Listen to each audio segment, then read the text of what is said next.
ಮತ್ತೆ ಶುರುವಾಯಿತು ಮಾಜಿ CM Siddaramaiah letter politics. CM ಕುಮಾರಸ್ವಾಮಿಗೆ ಮತ್ತೆರಡು ಪತ್ರವನ್ನ ಬರೆದಿದ್ದಾರೆ ಬಾದಾಮಿ ಶಾಸಕ ಸಿದ್ದರಾಮಯ್ಯ.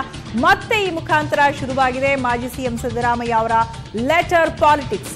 ಸಿಎಂ ಸೇರಿದಂತೆ ಸಚಿವರಿಗೂ ಕೂಡ ಪತ್ರ ಸಮರವನ್ನ ಸಿದ್ದರಾಮಯ್ಯ ಮುಂದುವರೆಸಿದ್ದಾರೆ. ಮತ್ತೆರಡು ಪತ್ರವನ್ನ ಬರೆದಿದ್ದಾರೆ ಬಾದಾಮಿ ಶಾಸಕ ಸಿದ್ದರಾಮಯ್ಯ. ತಮ್ಮ ಕ್ಷೇತ್ರ ಬಾದಾಮಿಯಲ್ಲಿ ಸರ್ಕಾರಿ ತಾಂತ್ರಿಕ ಮಹಾವಿದ್ಯಾಲಯ ಹಾಗೂ ಗುಳೇದಗುಡ್ಡಕ್ಕೆ ಸರ್ಕಾರಿ ಪಶುವೈದ್ಯಕೀಯ ಕಾಲೇಜು ಮಂಜೂರಾತಿಗಾಗಿ ಪತ್ರವನ್ನ ಬರೆದಿದ್ದಾರೆ. ಬಾದಾಮಿಯಲ್ಲಿ ಸರ್ಕಾರಿ ತಾಂತ್ರಿಕ ಮಹಾವಿದ್ಯಾಲಯ ಸ್ಥಾಪನೆಗೆ ಪಟ್ಟನ್ನ ಹಿಡಿದಿದ್ದಾರೆ. ಈ ಮುಖಾಂತರ ಪತ್ರದ ಪಾಲಿಟಿಕ್ಸ್ ಮುಂದುವರೆದಿದೆ. ಎಚ್.ಡಿ. ಕುಮಾರಸ್ವಾಮಿ ಸಿಎಂ ಆದ ಬಳಿಕ ಇದು 4ನೇ ಪತ್ರ. ಸಿದ್ದರಾಮಯ್ಯ ಅವರು ಬರೀತಾ ಇರುವಂತಹ 4ನೇ ಪತ್ರ ಇದು. ಬಾದಾಮಿ ಕ್ಷೇತ್ರದ ಶಾಸಕರಾಗಿರುವಂತಹ ಸಿದ್ದರಾಮಯ್ಯ ಪತ್ರದ ಮುಖಾಂತರ ಗಮನವನ್ನ ಸೆಳೆಯೋ ಪ್ರಯತ್ನ ಪಡುತ್ತಿದ್ದಾರೆ. ಇದು ಒಂದು ರೀತಿ ಲೆಟರ್ ಪಾಲಿಟಿಕ್ಸ್ಗೆ ನಾಂದಿ ಹಾಡಿದೆ. ಇದು ಸಿಎಂ ಕುಮಾರಸ್ವಾಮಿ ಅವರು ಸಿಎಂ ಆದ ನಂತರ ಸಿದ್ದರಾಮಯ್ಯ ಬರೀತಾ ಇರುವಂತಹ 4ನೇ ಪತ್ರ ಆಗಿದೆ.